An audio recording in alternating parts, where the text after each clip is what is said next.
So for color coding, what we're going to do is we're going to look at this parabola x squared, and we are going to look at different values, and I'm going to start with the first one, and I'm going to write it in blue. And by writing it in blue there, I then would say, hey, I know that this would take this graph and move it up 3 because it's outside the function. Or I could use my knowledge from last year, remember this formula, where P and Q is your vertex, and the vertex would be at 0, 3. So if my vertex is at 0, 3, or if I just moved it up 3, it'll look like this. And by writing the equation in blue and drawing the graph in blue, if I was studying later, my eyes would immediately connect that graph to that formula. If you do this all in pencil, it'll just look really busy and confusing. So for example, I'm going to change to green for y equals x squared minus 3. And that would move it down 3. And do you remember drawing parabolas that you could go over 1, up 1, over 1, up 3 to get these points? And there's the green graph. Switching to a different color, now we're going to look at what happens with parabolas if the number is inside the function. So just like on our colored pieces of paper, outside the function moved it up and down, same thing happens with our parabola. Inside the function moved it left and right, and inside with the x, I mentioned those x's are liars, this plus 3 would actually move it 3 to the left.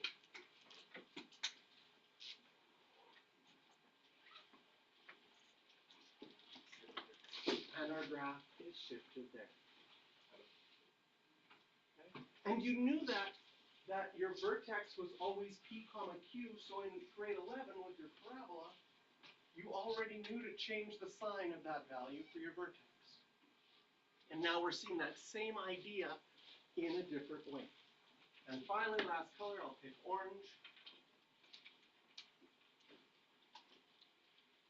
You have an x minus 4. That minus 4 is inside the function. It's going to move it right 4 units.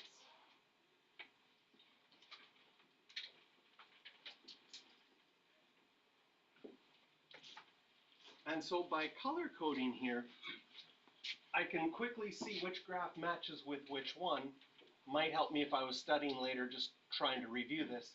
I can understand it that much quicker. So we will be using some colors and color coding. The textbook is always set up each lesson with a getting started section, which usually connects to something that you previously learned and is connected to what we're going to learn. Okay, so this was nice because you've done parabolas before, and technically we did moving left, right, up, and down because of those colored sheets. We've done that before, so it connects. Sometimes I skip them, like for example, this construct the understanding. You see they've got all the graphs drawn for you. Is yours color-coded at all? Absolutely not. It looks too busy. So sometimes I skip things. We're going to skip this, just not hard, but it's just too many graphs on one line. So we're going to skip this and move on to some of the examples. This is on page 164. So the square root of x was one of our colored graphs. In the textbook, when the textbook draws a graph, they get it from a graphing program, it cuts the screen off. There should be an arrowhead on that part that says it keeps on going. So in your textbook, when your textbook hits the edge of the graph and just stops, it assumes that it keeps on going. But if you had a quiz, a test, your final exam, you would need to add an arrowhead to show that that keeps on going. So here's our square root graph. And if you had the plus 2, do you see that that plus 2 is outside the function? It's not getting square rooted. Anytime something's outside of the function, it moves it up and down. So that plus 2 would move it up 2 units and look like that. And square root of x minus 1, that minus 1 is outside the function. That would move everything down 1 unit. So for your square root graph, we would know that these are 3 important points. And if you moved up 2, each of those 3 important points moved up 2. If you moved it down 1, each of those 3 important points got moved down 1. So from our colored papers, you need to know what the square root of x graph, its shape looks like, half of a parabola that's sideways, and then you could move it up and down. Okay? Would you agree that this, how did they do this? This blue equation and this blue equation are the same thing. What did they do? They had just 2 on the other side, right? Me personally, I like the y by itself, and then the 2 is there. There are some people like the 2 on this side, because then both your x's and y's are liars, and it's always the opposite. But I just like to have the 2 on this side and then think that only my x's lie and tell me the wrong way to go. So here's another example that we had on our colored papers, the x cubed graph. So of course, there would be arrowheads on there. Now this plus 2 is inside the function, because that 2 is getting affected by the cube. So then that plus 2 is going to move it 2 to the left. And if you had a minus 3, that would move it 3 to the right. So on your x cubed graph, there was sort of these 3 key points. Oops. 1, 2, 3. 0, 0, 1, 1, and negative 1, negative 1. And when you move 2 to the left, those 3 points got moved 2 to the left. And when you move 3 to the right, or 2 to the right, no, 3 to the right, those 3 points got moved 3 to the right. So we need to know what our parent graph looks like so that we can draw the shifting one that results afterwards. Okay. So we're going to go to example 1, and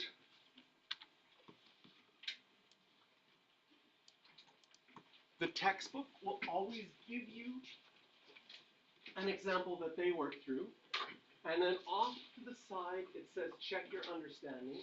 We'll often use this for our notes. So we'll work through this example together and there's going to be space for you to do the work underneath.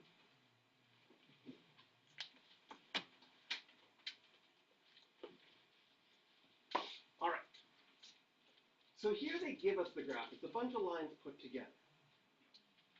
We want to sketch the image graph after each translation, write the equation in terms of the function g, and state the domain and range of each function. This question is asking us a lot of things. There's more than one thing the question is asking. Okay, it wants us to draw the picture. It wants us to write the equation. If you have your highlighter, we're going to highlight that phrase because if your friend asked you right now, what does it mean when it says in terms of the function g? Could you explain that to somebody else, what that exactly means, or is that a little confusing? So I try to take those things that are a little bit confusing and really explain them well, because on a test, I can't explain it to you on the test. And what the danger sometimes when you're learning math in class is when I show you something, oh yeah, that makes sense, that makes sense, that makes sense. But when you get to the test and you're reading it on your own, how do you know what to do?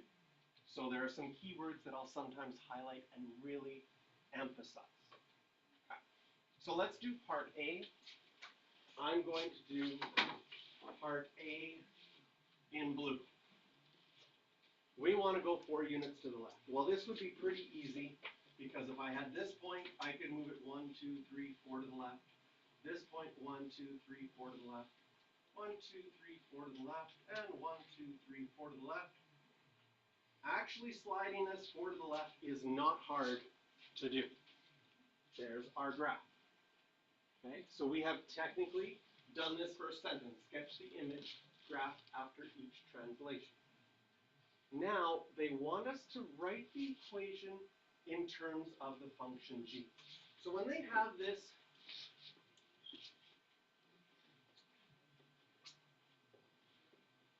in terms of, whatever it's in terms of, in this case the function g, should be on the right side of your equation. So I need to have g on the right side of my equation somehow. If it said in terms of x, I would need an x on the right-hand side of my equation. Whatever it says in terms of, it's telling you that needs to appear on your equation on the right-hand side. So what we're going to do for this one in blue, we're going to have y equals, and the red graph is g of x. Does it make sense that the blue graph has been moved 4 to the left? How do we show things moving left and right? That shows up as something inside my function. So inside the function g, I'm going to have to write x plus 4, because x's are liars, and if it moved 4 to the left, I need to write an x plus 4. So this is an equation. So the word equation means I need an equal sign, and it is in terms of the function g because I have the function g on the right-hand side. I'm showing that the blue graph is just the red graph moved 4 to the left. Then, the third sentence, state the domain and range of each function. So the domain, when you're doing domain, domain is your x values. And we have two ways that we could write this. Okay? Since there's no arrowhead, it has a smallest value. Its smallest value is -5.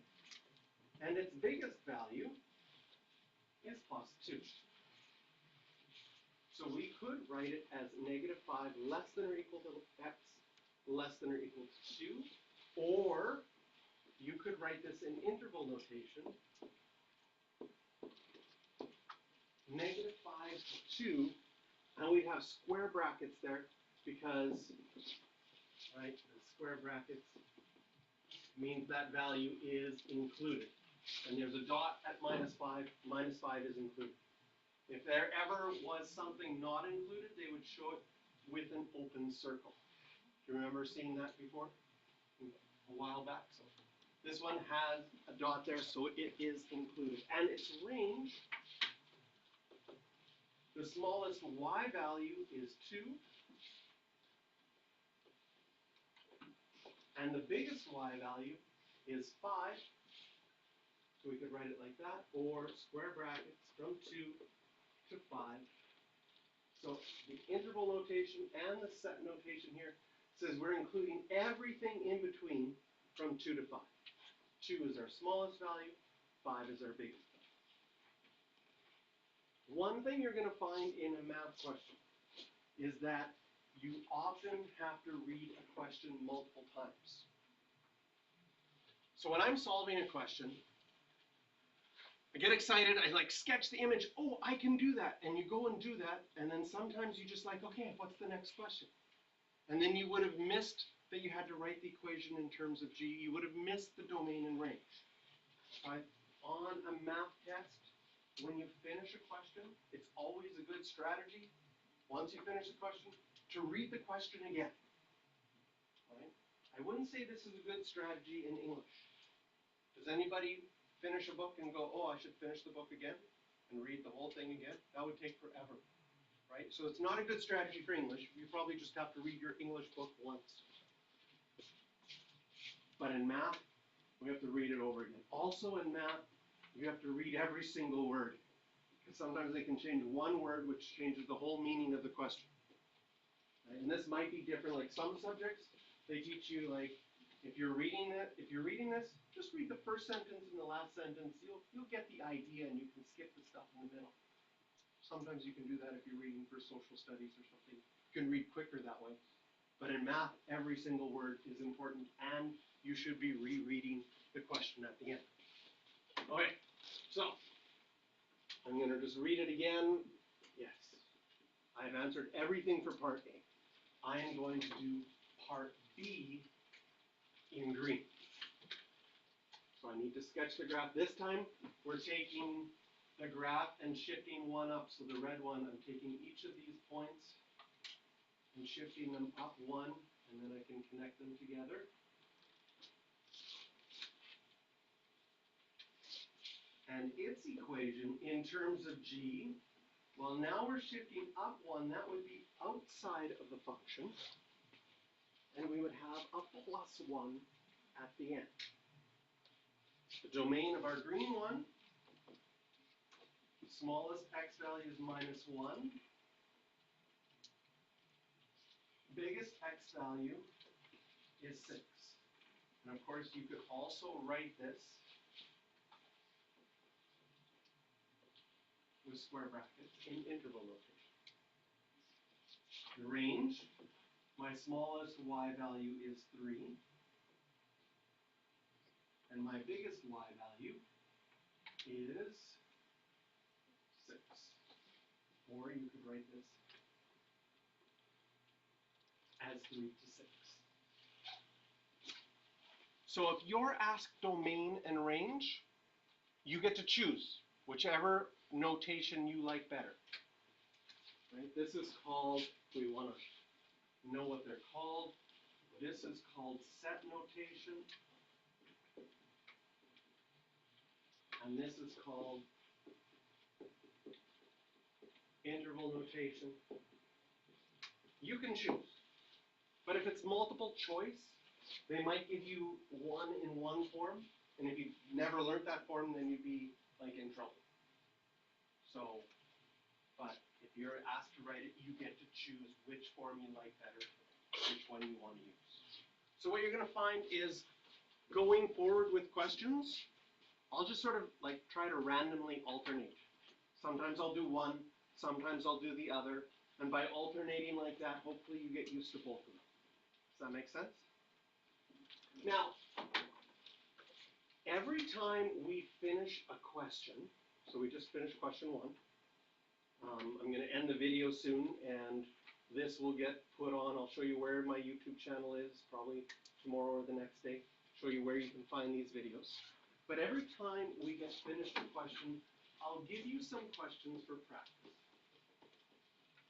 So you can write above question 1, 4, 5, 6, and 7. And after you've written down 4, 5, 6, and 7, I'll get you to turn to page 169. And then you can circle question 4, circle question 5, circle question 6, and circle question 7. So later when you get home and you go to the homework part, you can see which ones you should do. Okay? Because I'm not going to assign them all. And then you can sort of, and when you go to do them, you can do them in any order you want. You don't have to necessarily do them in numerical order. The way the textbook is set up is generally the questions in section A are the easiest ones. B are kind of also sort of medium. And then any questions that we do in part C, those are a little bit hard. So I don't always, like in this one, I don't think I assign the one in part C. Feel free, if I don't assign it and you want to challenge yourself, you can do more questions if you like.